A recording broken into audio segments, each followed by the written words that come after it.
The rain was coming down so hard it felt like needles against her skin. Emma was 13, soaking wet, and she should have been inside. But she wasn't, because somewhere in the darkness, beneath the roar of the storm, she heard something that made her stop dead in her tracks. Crying. High-pitched, desperate, drowning. And it wasn't coming from anywhere she could see. It was coming from below.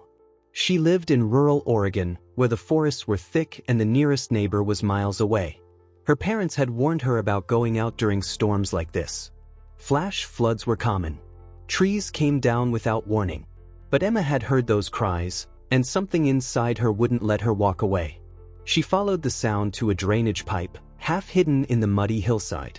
The opening was dark, filled with rushing water that carried leaves, branches, and trash downstream. And there, barely visible in the murky water, she saw them. Four tiny bodies, struggling to keep their heads above the surface. Emma dropped to her knees in the mud, her heart pounding so hard she could hear it over the thunder. She leaned closer, trying to see what they were. At first, she thought maybe puppies. Someone's dog had a litter and they got washed into the drain.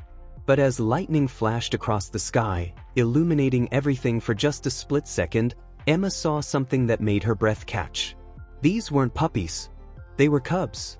Black as midnight, with eyes barely open, paws too big for their tiny bodies. Panther cubs. And they were dying. Her first instinct was to run. Get her parents. Call someone who knew what to do. But the water was rising fast. In minutes, maybe seconds, those cubs would be swept away into the drainage system, and she'd never see them again. Nobody would. So Emma made a choice. She reached into that freezing water, feeling the current pull at her arm, and grabbed the first cub. It was heavier than she expected, completely soaked, shaking so violently she was afraid it might slip out of her hands. She pulled it out and set it on the grass, wrapping it in her hoodie. 1 down. 3 to go. The second cub was closer to the edge, easier to reach. Emma scooped it up, and it coughed water all over her, its tiny lungs fighting for air. She put it next to the first one and turned back to the drain. But the other two were deeper inside, being pulled by the current toward a grate that led into complete darkness. If they got past that grate, they were gone forever. Emma didn't think. She just moved. She slid herself into the drainage pipe, the water instantly soaking through her jeans, ice cold and filthy. It came up to her waist, pulling at her, trying to drag her down. The smell was awful. Sewage, rot, things she didn't want to think about. But she pushed forward, her hands searching blindly in the dark water. Her fingers brushed against something soft and she grabbed it. The third cub.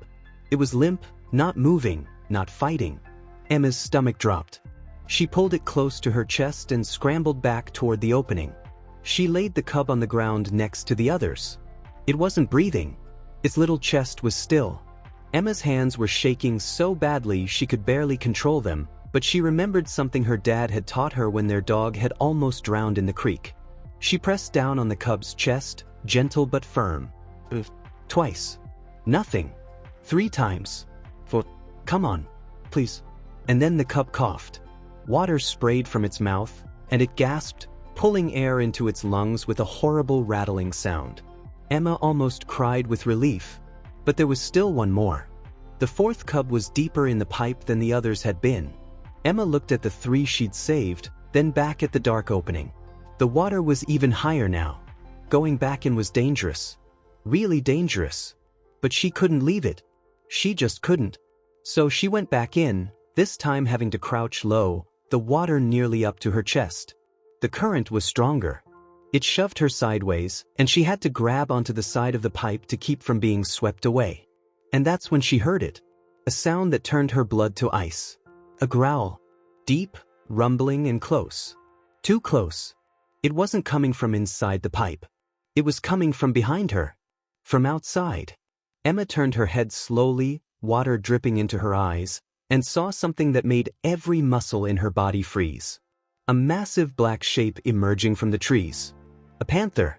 A fully grown black panther, limping, bleeding, and staring straight at her. The mother. Emma's brain screamed at her to run, to get out of there, but she couldn't move.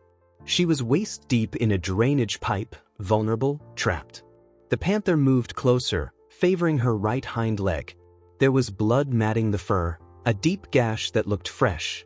But the panther's eyes weren't on Emma. They were on the 3 cubs lying on the grass. And then those golden eyes shifted back to Emma. For a moment, neither of them moved. The rain pounded down. Thunder rolled across the hills. And Emma realized something that changed everything. This panther wasn't here to attack. She was here because she'd lost her babies. And she couldn't get them back by herself. The panther made a sound. Not a roar. Not a growl. Something softer. Almost like a whimper. She limped toward her cubs and sniffed them, licking the face of the one that had stopped breathing, making sure it was alive. Then she looked back at Emma, and in that look Emma saw something she didn't expect. Desperation. The panther knew there was another cub down there. She could probably smell it, hear it, but she was too big to fit in the pipe. Too injured to try. And the water was still rising. Emma swallowed hard. Her voice came out shaky, barely louder than a whisper. "I'm going to get it. I promise." She didn't know if the panther understood, didn't know if it mattered, but she said it anyway. And then, slowly, she turned back to the pipe and went deeper. This time, the panther didn't growl, didn't move. She just stood there, watching, waiting. The water was up to Emma's chest now. She had to take a deep breath and duck under to reach the bottom. The darkness was complete. Her lungs burned. Her fingers scraped against metal, rocks, garbage. And then she felt it. The 4th cub, pinned under something heavy. She grabbed it with both hands and yanked as hard as she could. It came loose. She kicked off the bottom and shot up toward the surface, gasping for air when she broke through. She half swam, half crawled out of that pipe, clutching the cub against her. This one was in bad shape. Worse than the 3rd. It had been under too long. Swallowed too much water. Emma laid it down and started compressions again, her arms aching, her whole body shaking from cold and adrenaline. The panther came closer, so close Emma could feel the heat coming off her body despite the rain. The big cat sniffed her cub and made that sound again. That heartbreaking whimper. And Emma kept going. Pressing, pressing, pressing. "Come on. Please. Don't die. Not after all this." And then, finally, the cub coughed. It was weak, barely there, but it coughed. Water dribbled out of its mouth, and it took a tiny, shuddering breath. The panther immediately started licking its face, cleaning its nose and mouth, doing what Emma couldn't.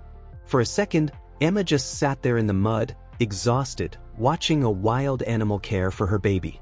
And she felt something she'd never felt before. Connected. To this creature, to this moment, to something bigger than herself. But they weren't safe yet. The cubs were hypothermic, shaking uncontrollably even when their mother tried to warm them. And the mother was badly hurt. That gash on her leg wasn't just deep. It looked infected. Emma knew that if they stayed out here, they wouldn't make it through the night. The storm wasn't letting up.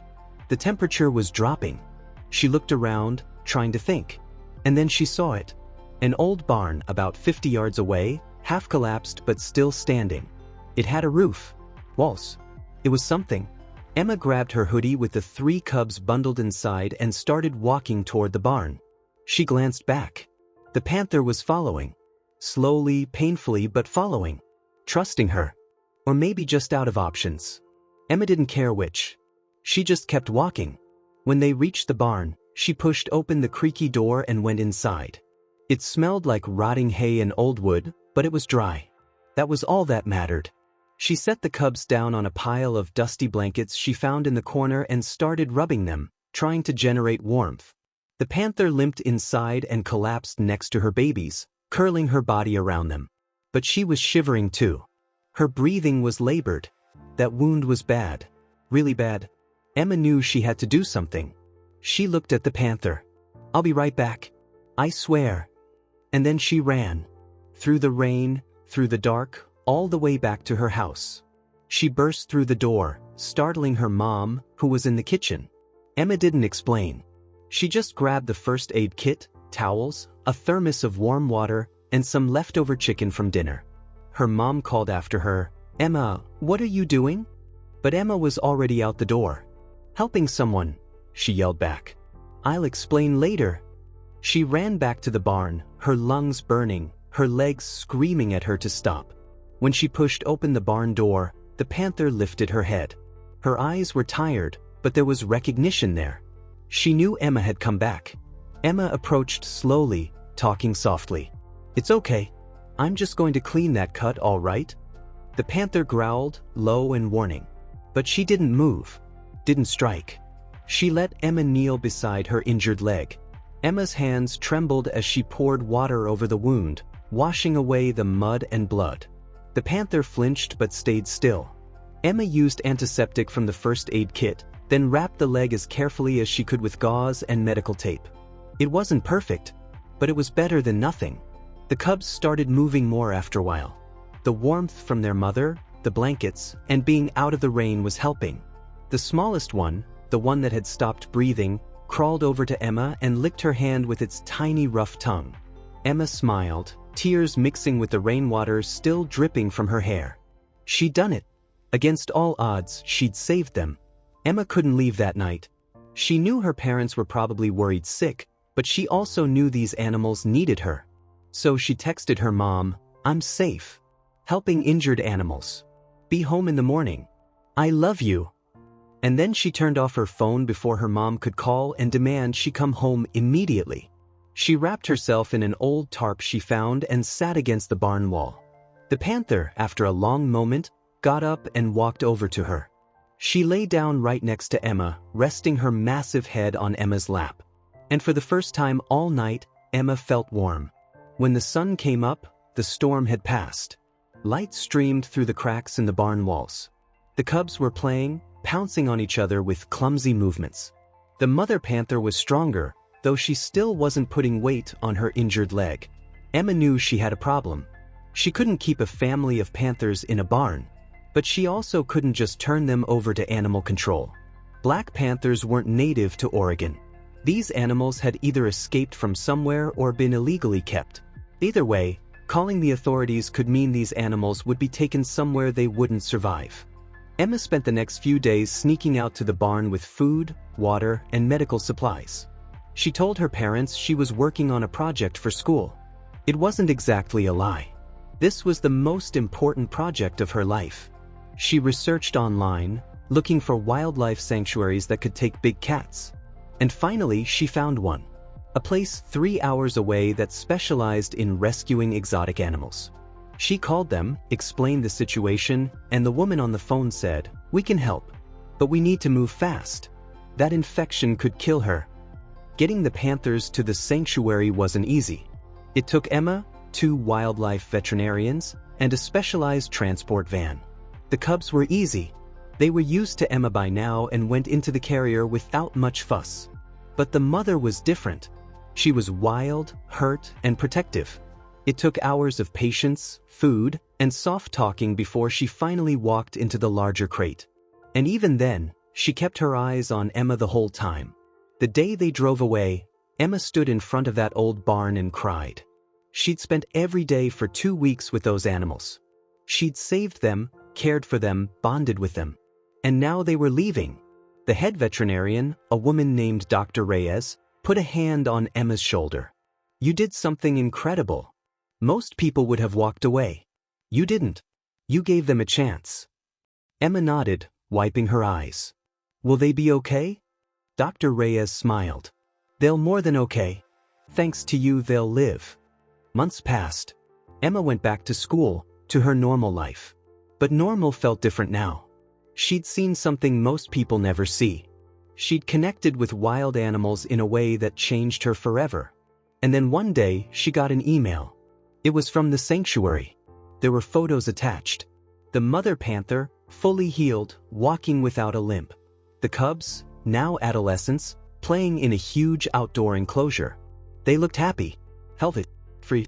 The email said, "We wanted you to know that all 4 panthers have fully recovered.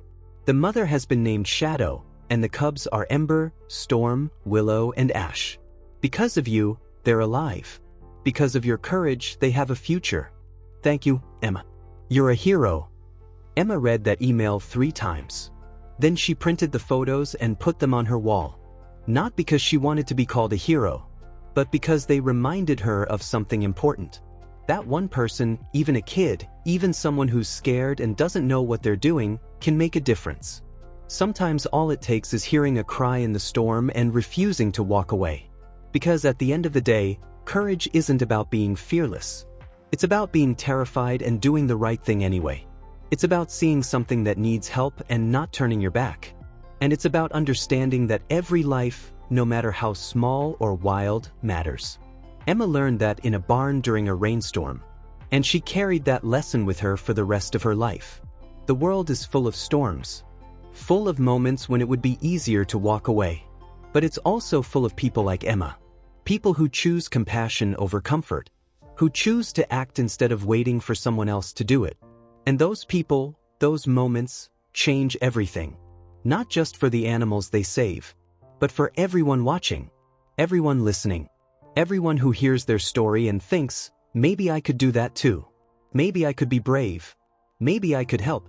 That's the real power of compassion. It spreads. It inspires. It creates a ripple that touches lives you'll never even meet. Emma saved 4 panthers in a storm, but her story has reached thousands of people. And maybe, just maybe, it'll reach you too. And the next time you hear something crying out for help, you'll remember Emma. You'll remember Shadow and her cubs. And you'll make the choice to stop, to listen, to care. Because that's what changes the world. One brave decision at a time.